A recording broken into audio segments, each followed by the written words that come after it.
Buenas tardes a todos. Gracias. Vamos a continuar con nuestros estudios sobre la identidad. Hoy lo que vamos a hacer es repasar pausadamente lo que vimos la sesión anterior. O sea, vamos a repasar esta tercera parte que trata de la quinta dimensión. Y si os acordáis, lo que vimos al principio de la sesión anterior fue un resumen de material que se había expuesto anteriormente. Comenzamos repasando esto de la alienación y dijimos que el ser humano sufre, grosso modo, o sea, generalmente hablando, dos categorías de alienación. Con alienación sabemos lo que referimos. ¿Alguien no entiende lo que es la alienación? Pues Okay. sería bueno por Pues, la gente. todos sabéis lo que es un alien, ¿no? Un extraterrestre. ¿Okay? Y quizás si estamos aquí en la frontera con Estados Unidos, o incluso en Estados Unidos, habéis oído la expresión en inglés illegal aliens. Sí, sí. O sea, alienígena ilegal. O sea, pero el alien significa alguien que es extranjero o ajeno a. Entonces, cuando estamos hablando de alienación, estamos hablando de enajenamiento o enajenación. Estamos hablando de ser ajeno a algo. ¿Okay? El sentirse ajeno a, sentirse como se siente un extranjero, un forastero. Un forastero llega a un lugar y siente que no encaja, generalmente hablando. Que no conoce bien las costumbres, no conoce bien el idioma, no conoce la gente, siente que pues este no es su lugar, su hogar, etc. ¿Okay? Entonces, cuando estamos hablando de alienación, estamos hablando de ese sentimiento de ser un forastero, de no encajar, de que algo no está bien, de que no cuadran las cosas de una forma. De hecho, ahora conforme doy esta explicación, me viene a la mente el término budista de dukkha. Dukkha significa... dukkha se refiere a cuando algo no está bien, no está desencajado, como por ejemplo cuando... Este es un ejemplo que dan los escritos budistas, cuando la rueda de una carroza se ha salido del eje, no está encajado, algo que no está encajado, o sea que estamos hablando de un sentimiento bastante universalmente reconocido para el ser humano, alienación. ¿Okay? Entonces, tener eso en cuenta porque es fundamental a la condición humana, la alienación. Entonces, habíamos hablado de que la alienación venía en dos sabores para el ser humano. Venía ambas congénitas. Con congénitas queremos decir inherentes a. Por ejemplo, cuando hablamos de enfermedades congénitas, hablamos de enfermedades que son de genes, ¿sí? De familia, de biología, de genética, congénitos, genética, ¿sí?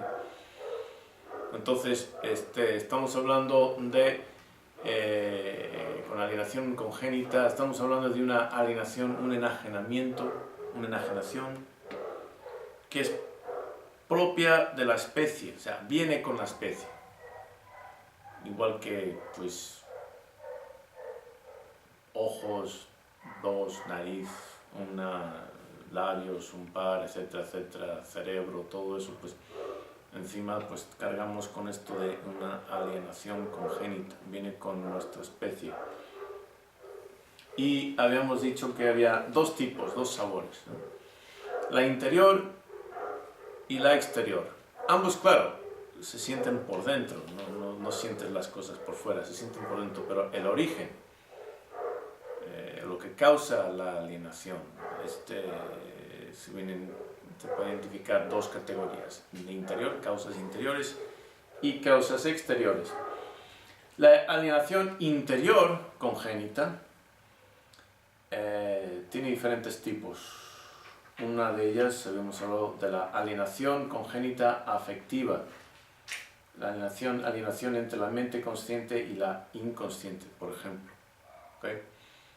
Esto es muy importante. Hay ciertos descubrimientos que cambiaron la forma en la cual entendemos lo que es ser humano. Nos vemos a nosotros mismos como seres humanos. ¿Okay? Uno de ellos fue propiciado por Charles Darwin, el origen de las especies. Como consecuencia, pues cualquier persona razonable e inteligente tiene que reconocer lo que somos seres evolucionados, somos animales. ¿Okay? Que una buena parte del mundo todavía no le ha caído la ficha, no se ha actualizado esa realidad, en realidad no importa, porque esa buena parte de la humanidad, francamente, sinceramente, para bien o para mal, lo cuenta. O sea, cuenta para consumir, ocupa espacio y eso, pero no son los que son responsables para el progreso de la especie. Si existe alguna amenaza a la supervivencia de la especie, ya sea por una infección o por escasez de recursos o algo, no van a ser esos los seres en los cuales esa parte de la humanidad no va a ser con la que contamos para nuestra supervivencia. Van a ser los que están fundamentados, ¿sí?, en lo que podemos llamar una cosmovisión empírica científica. Y hablaremos de eso quizás más adelante, pero es propio de otro programa que tengo acerca de paradigmas científicos. Pero bueno, entonces estábamos hablando de descubrimientos que cambiaron cómo nos vemos a nosotros. Mencioné el origen de las especies, Charles Darwin, la evolución. Otra tremenda fue la de Freud. Okay, Freud, que neurólogo, vio ciertas demostraciones clínicas con la hipnosis efectuadas por el Dr. Breuer, y llegó a la conclusión de que la mente humana estaba dividida a grosso modo, ¿no?, a grandes rasgos, entre una mente consciente, o sea, de lo cual nos damos cuenta, y lo que él llamó una mente subconsciente, porque estaba usando una metáfora arqueológica, ¿sí? Una metáfora, el iceberg también como metáfora. Ves el iceberg, pues vemos una cantidad de hielo por encima de las aguas y podemos caer en el error de pensar que, bueno, eso es lo que es, pero eso no es lo que hunde barcos, no fue lo que hundió el Titanic, lo que se vio por encima de la superficie, sino había prácticamente un continente de hielo por debajo. Esa es la naturaleza del iceberg, se ve un poquito por arriba y que la inmensa mayoría del volumen de la masa del iceberg está por debajo de la superficie del agua. ¿Sí? Entonces él empleó esa metáfora del subconsciente, la mente consciente que no se conoce. Hoy en día se emplea el término inconsciente en vez del subconsciente. Evitamos esa metáfora de arriba y abajo. En realidad no tiene sentido ahí arriba y abajo en el cerebro, la mente, a menos que estés hablando de anatomía, pero la mente no tiene sentido. Además, junto con su teoría del subconsciente, él había atribuido propiedades, voluntades prácticamente al subconsciente, y pues no aceptamos esas ideas actualmente. Son ideas que ya se han desconfirmado, pero su tremenda aportación, el cual no se le puede quitar nadie, es esta idea de que estamos alienados mentalmente de nosotros mismos. La inmensa mayoría de nuestra mente está más allá de nuestro consciente. ¿Qué significa eso? ¿Cuál es el legado de Freud? El legado de Freud es que no sabemos por qué hacemos lo que hacemos. Porque los verdaderos motivos por los cuales hacemos lo que hacemos son el resultado de memorias y aprendizajes olvidados. O sea, olvidados y que no tienen acceso a una mente consciente.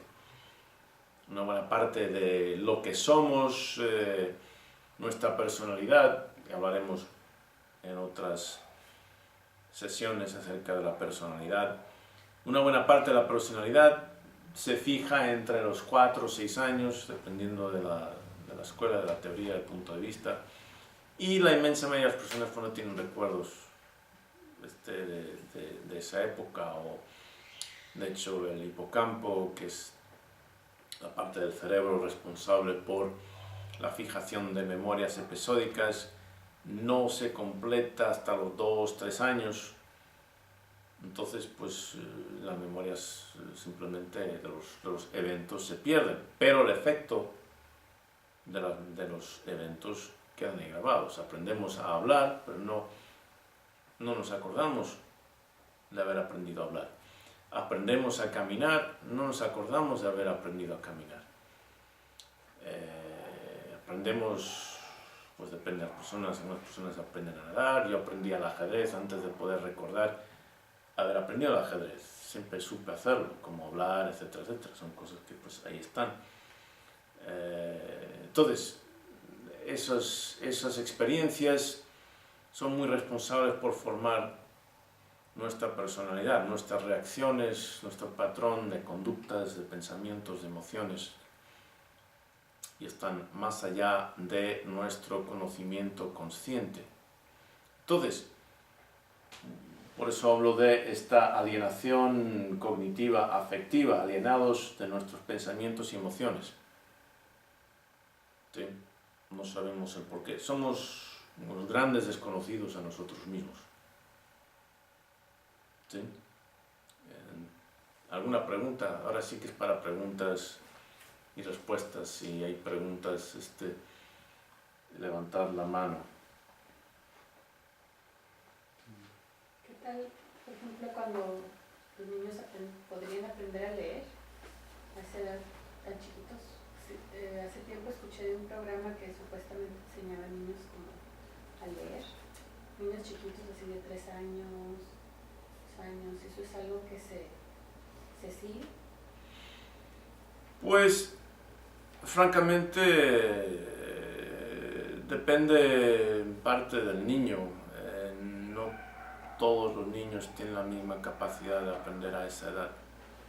Yo lo sé por experiencia, porque intentando enseñar a diversos hijos míos a temprana edad, por ejemplo, ajedrez, y algunos que simplemente no la captaban, y luego, pum, como que las conexiones no estaban ahí fijas todavía para entender las reglas y el concepto.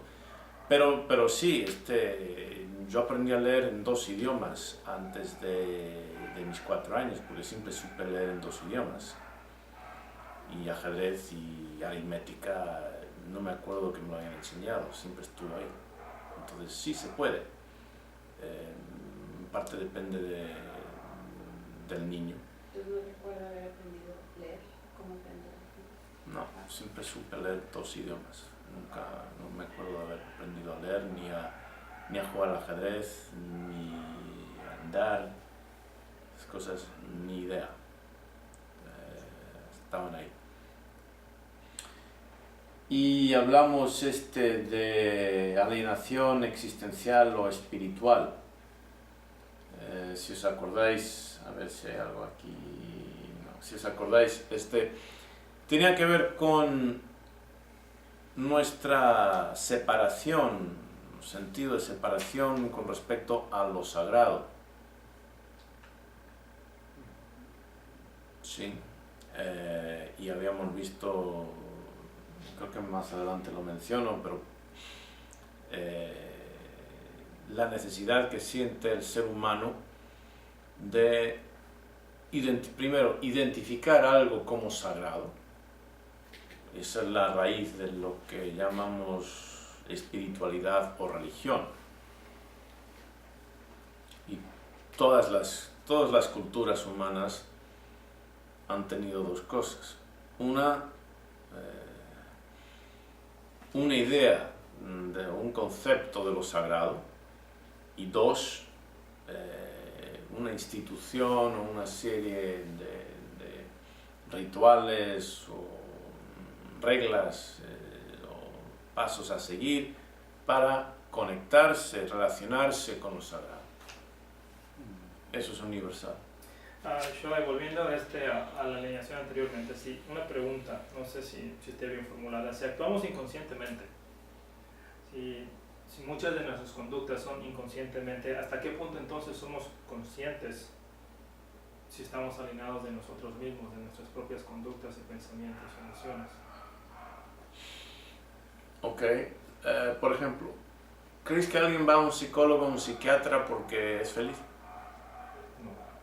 ¿Alguien paga a otra persona?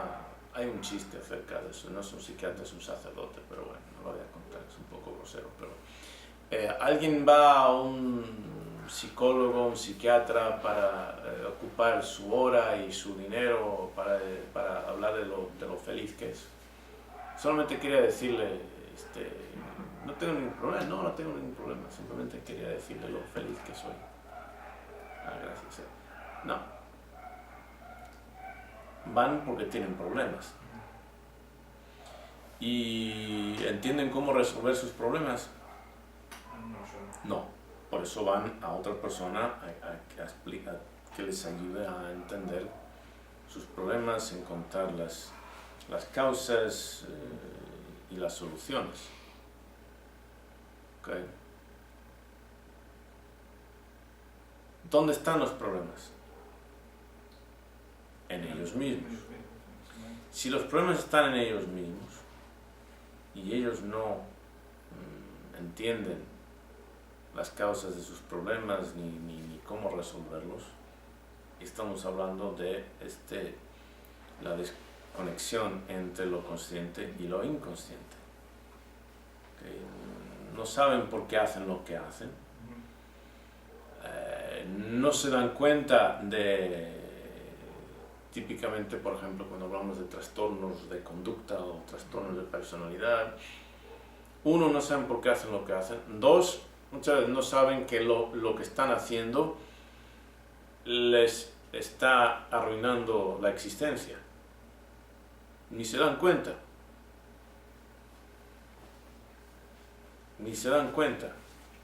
O sea, no se dan cuenta ni de las causas, ni se dan cuenta de los efectos, ni se dan cuenta, ellos simplemente son. Y sabes, lo que les lleva a buscar consejo de algún tipo es la forma en la cual otras personas afectadas por sus conductas les han rechazado, ya sea profesionalmente, ya sea personalmente, con parejas, en familias, en trabajos, y después de X tiempo tropezando en la misma piedra, dicen, bueno, aquí pasa algo, pero no sé lo que es. ¿Okay? Somos terribles a la hora de vernos a nosotros. ¿Por qué? Porque el ojo no se ve. ¿Sí? ¿Okay? Entonces, no estamos conscientes. ¿Por qué? Porque todas esas conductas y esas formas de pensar y esas formas de sentir son inconscientes. Entonces, una buena parte de superar esa alienación interior congénita es de lo que llamamos en Mamba concientizar el inconsciente. Darnos cuenta de por qué somos como somos y por qué somos como somos. ¿Sí? Bueno, tengo otro, pero siguiendo con eso, Shoei, ¿qué cualidades ocuparía tener la mente consciente para darse cuenta de lo inconsciente, para concientizar lo inconsciente? O sea, ¿qué estado mental debe tener la mente para poder hacerlo? Bueno, es como si estuvieras navegando por el desierto y quisieras saber por dónde vas. ¿Qué es lo que ocuparías? Me supongo que una brújula y un mapa de brújula, mapa. Ok, pero brújula y mapa no es suficiente. y una meta hacia donde quiero, una idea de dónde quiero ir. Y tienes que localizar lugares en el mapa para poder ubicarte tú mismo. Pues ya que estoy aquí. Que, a ver, ese monte debe ser esto aquí en el mapa, y esa piedra debe ser esa, y ese río debe ser este de aquí, y aquí en el mapa dice que hay un ferrocarril, las vías del tren, un poco más adelante, al noreste, voy a ir un poco hacia el noreste, a ver, sí, ahí está, ok, entonces ya sé dónde estoy. ¿Ok?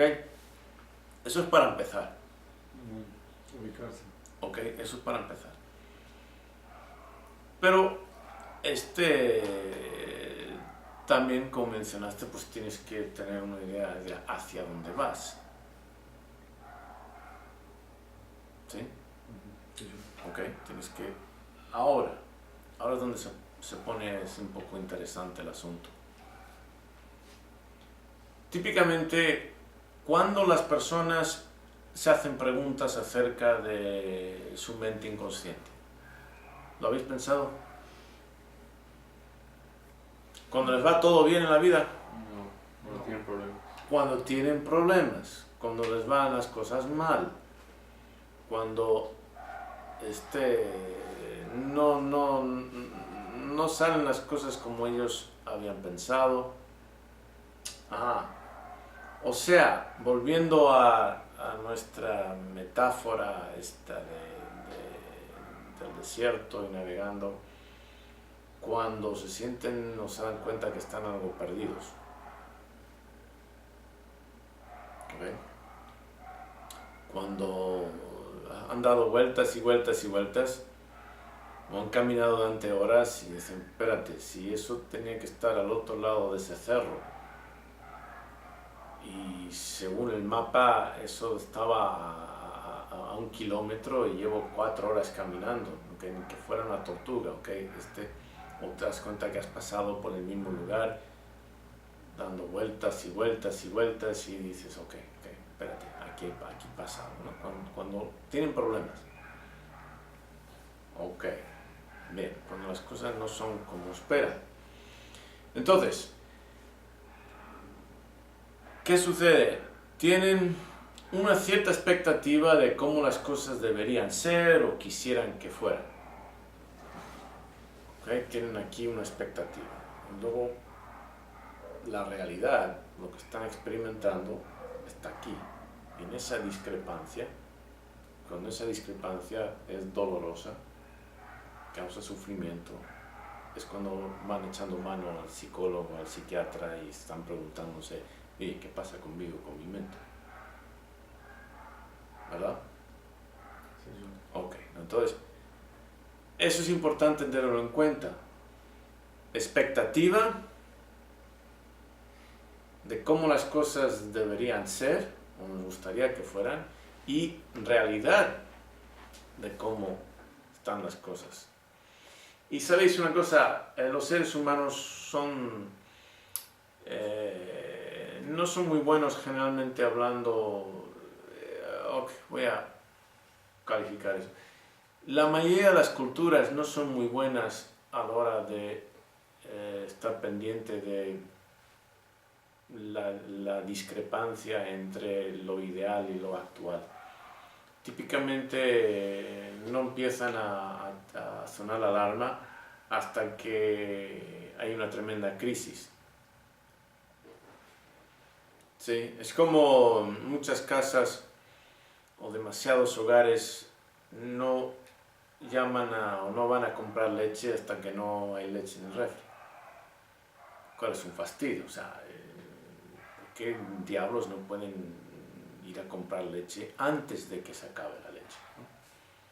¿Cuándo construyó Noé el arca? Desde el diluvio. Antes del diluvio. ¿Ok? Antes del diluvio. Pero no, que la gente espera, la gente espera, la gente espera.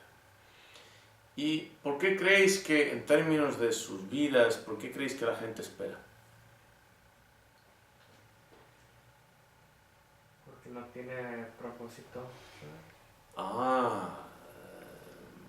No tiene un propósito fijo. O sea, empiezan su vida de semiadulto, adolescente y luego de joven adulto y su mayor propósito es pasársela bien. Como dicen en inglés, have a good time. Ok. Pues eso ni siquiera se puede definir ese concepto. Have a good time, pasárselo bien. ¿Cómo lo defines? O sea, mucho menos cómo sabes si lo estás consiguiendo. Pasan los años, y de pronto se encuentran en sus 40s y se me está acabando la pista de despegue y no he ido a ninguna parte. Y pensé que me la estaba pasando bien, pensé que ese era el objetivo de la vida. Ok, bien. Y es cuando viene la crisis esta de la mediana edad, etc. Cuando por fin ponen atención al mapa de sus vidas y se dan cuenta de que, rayos, no estoy ni remotamente cerca del ideal. Mis brazos no pueden extenderse lo suficiente como para decir hasta la discrepancia.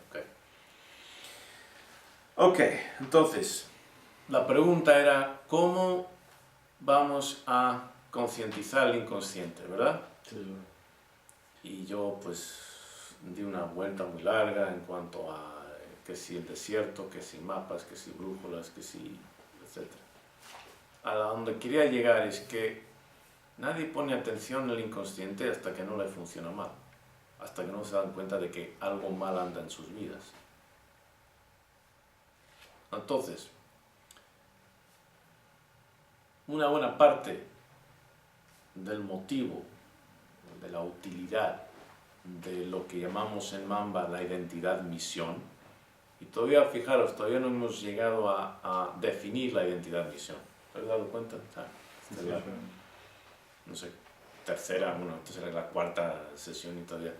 No, porque hay otras cosas que quería definir antes, para que os deis cuenta, porque de nada sirve dar una definición que emplea conceptos que no quedan definidos.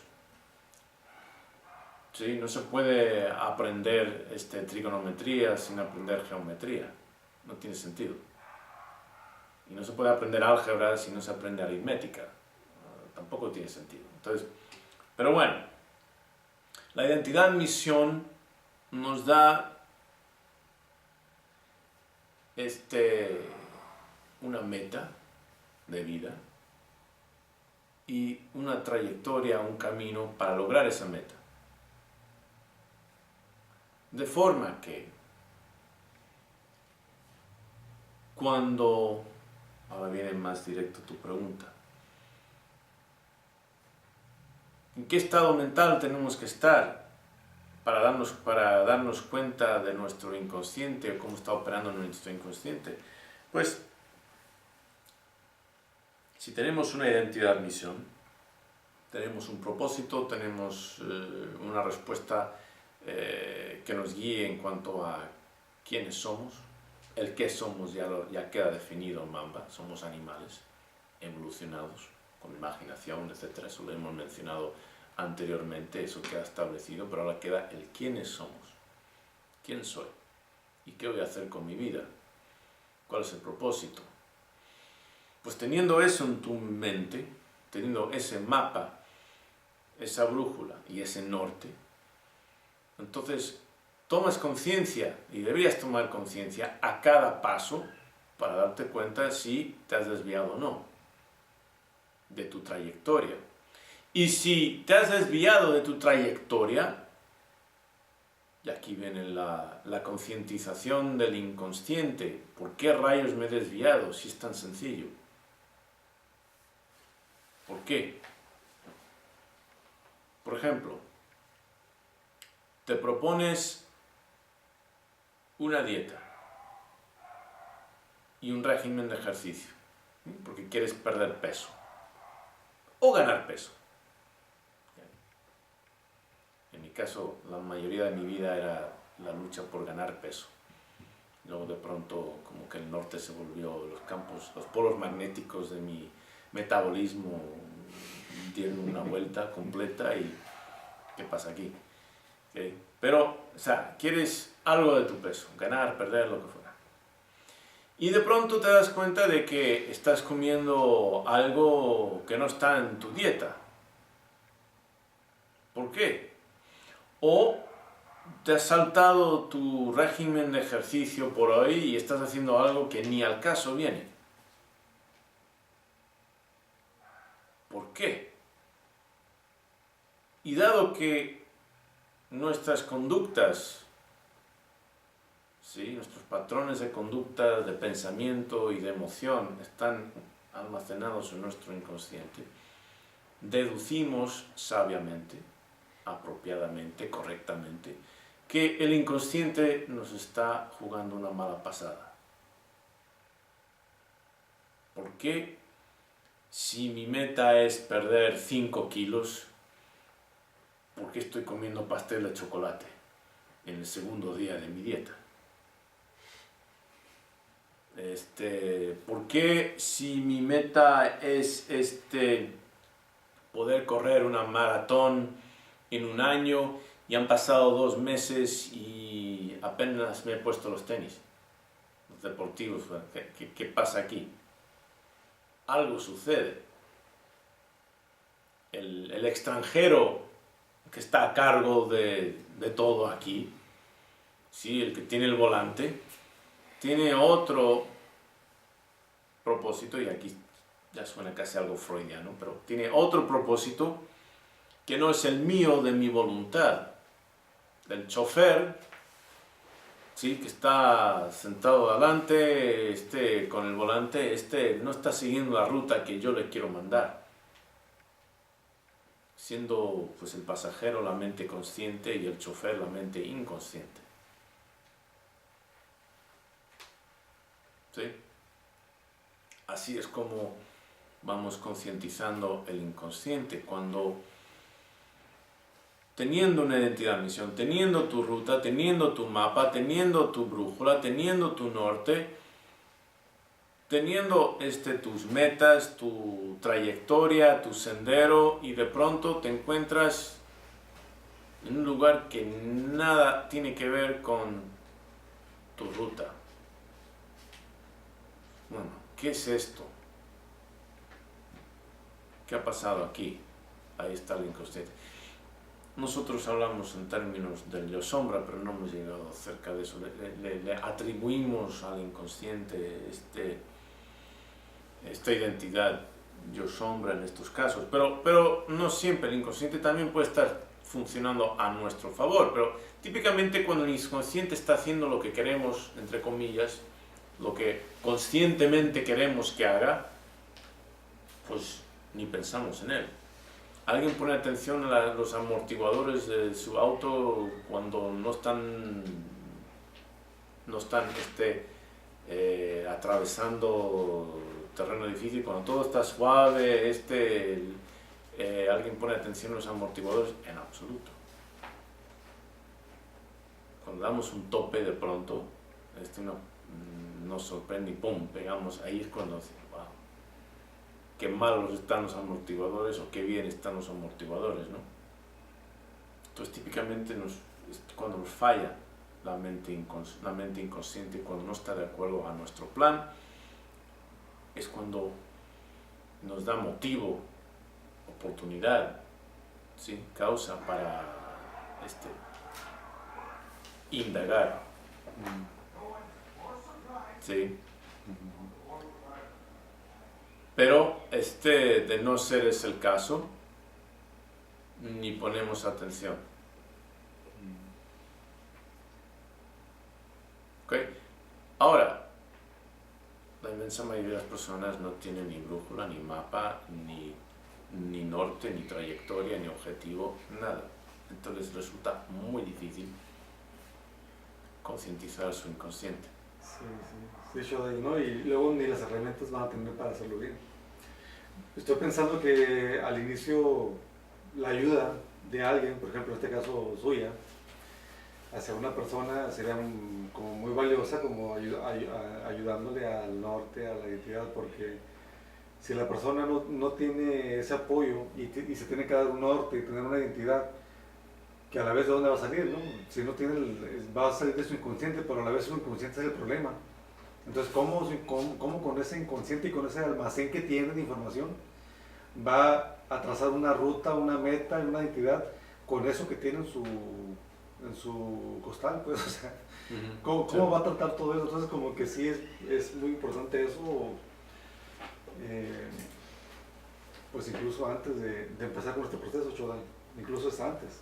Pues más adelante hablaremos de la importancia, de lo imprescindible de organizar el inconsciente, y estamos entrando en esto de la quinta dimensión y hablaremos de la relación entre la quinta dimensión y el inconsciente. Creo que se menciona aquí más adelante, no me acuerdo, pero sí, es indispensable. Pero somos animales de aprendizaje, somos animales en el cual la relación maestro-aprendiz es fundamental. Es una relación fundamental en nuestra especie. Somos el animal que más tiempo pasa en un periodo de aprendizaje, de dependencia para el aprendizaje con nuestros padres, proporcional en nuestras vidas. O sea, si una rata vive, vamos a poner 3 años, no pasan ni 2 meses, si me acuerdo bien, con la mamá. Ya está fuera. ¿Okay? Nosotros vamos a poner que 80 años, 20 años, que en realidad son más, 25 en muchos casos, vamos a poner 75 años. 25 años dependientes de nuestros padres, no solamente económicamente, ¿okay? Conocimiento, etc. Entonces, una tercera parte del tiempo, ya sea una cuarta parte, una tercera parte, el 33.33% o un 25%, si queremos, 20 años 80 o 25 y 75, y una parte significativa, tremendamente significativa de nuestras vidas está dedicado a una dependencia durante la cual, ¿okay?, deberíamos estar bajo un aprendizaje. Ese es el propósito. ¿Okay? Tardamos todo ese tiempo en poder madurar, en aprender todo lo que se precisa aprender para sobrevivir. En las culturas de caza y recolecta, o sea, las culturas fundamentales, digamos, primordiales o humanas, la cantidad de conocimiento que tenía que tener cualquier individuo era vasto. O sea, tenía que tener un conocimiento enciclopédico de los animales y sus costumbres, las plantas y las diferentes formas de su preparación, cuáles eran venenosas, cuáles se podían comer, cuáles eran medicinales, no digamos de formas de preparar cobijo, de trampas, fabricar armas, ropa, todo, tremendo, ¿okay? Mucho más, o sea, nos hemos ido volviendo más estúpidos con el proceso de la civilización, porque esos 20 años que se tardaba un ser humano en aprender lo que necesitaba aprender para sobrevivir, que era de aprendizaje, en los últimos 200 y algo años se ha convertido en un concepto estúpido, la adolescencia, que es para pasársela bien. El término inglés de teenagehood, y la idea de pues hay que pasárselo bien y divertirse. No. Por evolución ese era un tiempo indispensable para aprender,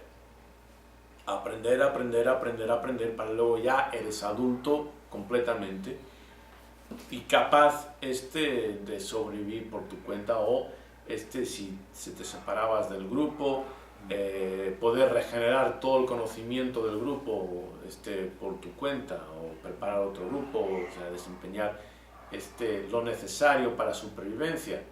¿Sí? Entonces, lo que quiero decir es que el proceso de aprendizaje, la relación maestro-aprendiz, es innata, congénita en esta especie, ¿no?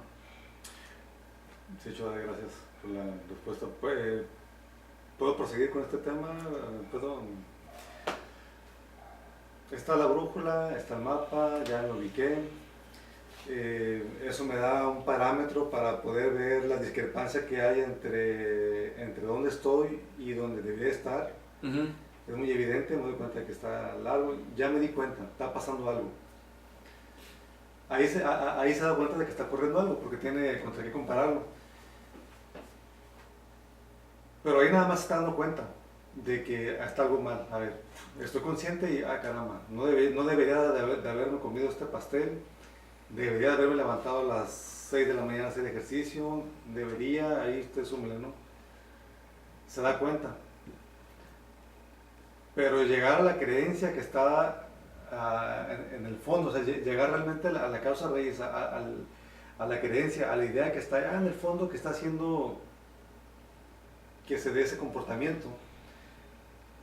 ¿Lo puede hacer una persona sola o tiene que ser con ayuda de alguien? O esta persona igual, si está por ejemplo en silencio, a solas, pensando en eso, puede llegar a esa creencia que está detrás, no nomás darme cuenta de que, caramba, me estoy desviando, hay algo mal ahí, pero ya me di cuenta, me voy a poner, me voy a enderezar. No solo eso, sino llegar a la idea, a la creencia. ¿Se puede hacer eso? ¿Uno solo lo puede...? Pues, si dijera que no, pues eliminaría la posibilidad, y la posibilidad existe. Pero en términos prácticos, con tremenda dificultad. O sea, casi no. Siempre hay alguien a tu alrededor que, si estás teniendo comportamientos o equivocados, o de repente te dicen así como, oye, estás mal, o haz algo, o del psicólogo. O sea, siempre, si uno está solo, es bien difícil, ¿no?, que se dé cuenta. Sí, pero ¿cómo te fías de esa persona si esa persona está tan perdida como tú? O sea, No lo ve. ¿Cómo sabes que esa persona está operando desde conocimiento? ¿Y cómo sabes que esa persona no está operando desde algún beneficio propio, de resentimiento, por ejemplo? ¿Cómo sabes que no estás, lo que hay en conflicto no son dos trastornos? ¿Sí? ¿Cómo sabes? ¿Cómo sabes que esa persona no está tan mal o peor que tú? ¿Okay? Y en cuanto a la psicología, pues es interesante porque los psicólogos, y pues ya hablo con conocimiento de causa, habiéndome formado en ese paradigma, tienden a creer que con ellos nació el concepto de la formación mental del individuo. Creen que con ese término psicólogo y psicología ya empezó la mente y su estudio. Es absurdo. O sea, los primeros psicólogos, entre comillas, eran los chamanes, los primeros que entendían la mente humana, aunque no supieran de qué órgano surgía, en qué parte del cuerpo se podía localizar, etcétera, etcétera. Pero, por ejemplo, intérpretes de sueños. ¿Y qué es si vamos al Extremo Oriente, de toda la formación que dan, ya sean los taoístas, filosóficos, los budistas, de diferentes tradiciones, pues una buena parte de ello es psicológica. Entonces, ¿qué quiero decir con eso? Alguien que esté presente, pues quién sabe si el consejo de esa persona es buen consejo o es un consejo desinteresado y no interesado. ¿Quién sabe si el psicólogo es hábil o inútil? Francamente, la mayoría de los psicólogos son inútiles y lo voy a decir por qué. Porque no entran en psicología para ayudar a otras personas. Entran en psicología porque quieren descubrir por qué están tan jorobados ellos mismos. Se dan cuenta de que están mal, por ser un término coloquial y no una grosería, y se meten en sí. Yo llegué a la psicología clínica relativamente tarde en mi carrera. Pasé por otros senderos académicos, entre ellos y sobre todo ciencias neurocognitivas, hipnoterapia, trabajando como clínico y también investigando. Y luego, pues, y sí oía personas que se burlaban de los psicólogos, y pues simplemente son gente que van a la psicología porque quieren entender su propia locura. Hasta que llegué ahí me di cuenta de que rayos es cierto. Y por eso, en el gremio, entre psicólogos y psiquiatras, sabemos que típicamente son los peores padres imaginables. O sea, los hijos de los psicólogos están todos neuróticos, por no decir psicóticos, o sea, son un desastre. ¿Por qué? Porque ellos mismos no aplican para sí mismos para hacer una limpieza mental. ¿Okay? Estudios de la efectividad de la psicología dejan mucho desear. Se han hecho estudios comparativos entre diferentes prácticas o estilos, metodologías, y simplemente nada, o sea, placebo, nada. Llega la persona, se sienta, escucha una música suavecita y ya, por ejemplo. Y los resultados estadísticos son los mismos. Algo así como el 15%. O sea, da lo mismo que vayas, que no vayas, etcétera, porque el paradigma deja mucho desear. Aunque sí tiene su utilidad. Vamos a ver más adelante en este mismo programa cómo el concepto de la identidad, misión, ayuda muchísimo en resolver trastornos de personalidad, identificarlos uno mismo y resolverlos. ¿Okay? Entonces, se necesita otro tipo de preparación, en realidad, para encaminar a las personas a este proceso de concientizar su inconsciente y luego de hacer una limpieza. Y los psicólogos no son los más apropiados. Daros cuenta de otra cosa, la psicología clínica está ahí para tratar con disfunciones. ¿Okay? O sea, cuando está roto entre comillas, vas para que más o menos estés funcionando. No entra en su paradigma la excelencia. ¿Okay? Y la definición de funcional, pues no es del todo muy objetiva tampoco. ¿Okay? Fausto Senpai tenía la mano y luego. ¿De cómo aporta el modelo del maestro-aprendiz al conocimiento del inconsciente? O sea, concientizar su propio inconsciente. Pues,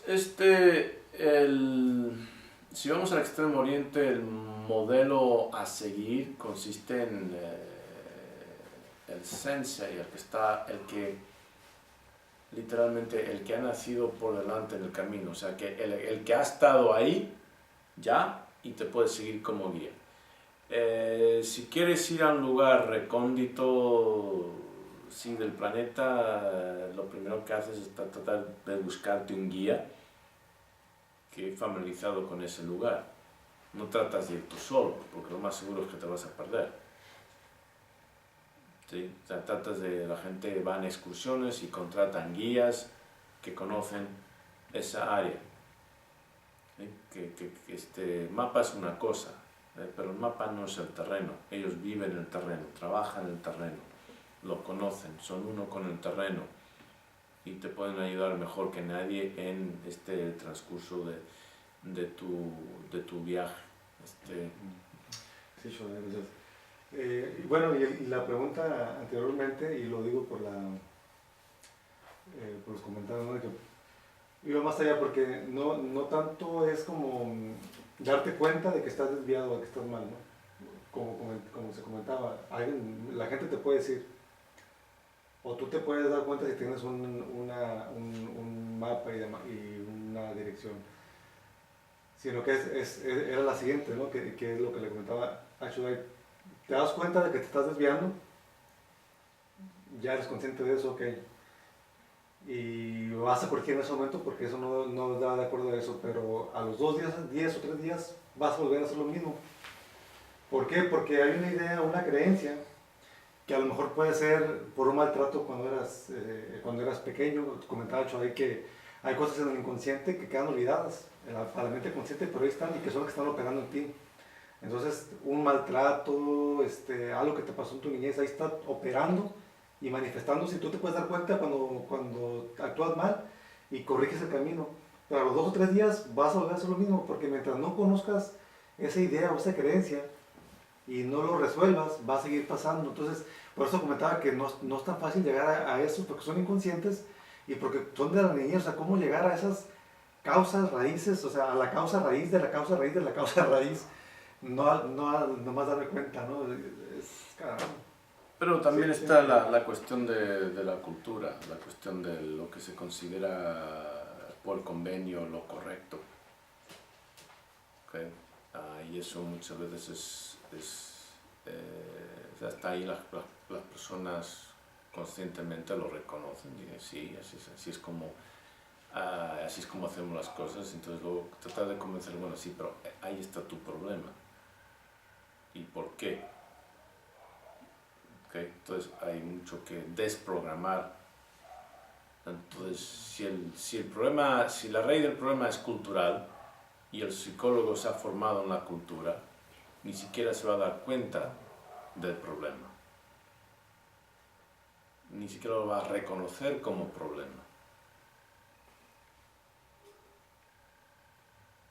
¿Okay? Pero esto es, pues, cosas que vamos a ver más adelante. Ok, entonces vamos a tomar un descanso, pero antes quiero salir de esta parte de la alienación interior congénita. ¿Alguna pregunta más? ¿Alienación existencial o espiritual? ¿Tenemos alguna pregunta al respecto? ¿Había alguna pregunta al respecto de alienación existencial o espiritual? Se entiende, ¿no?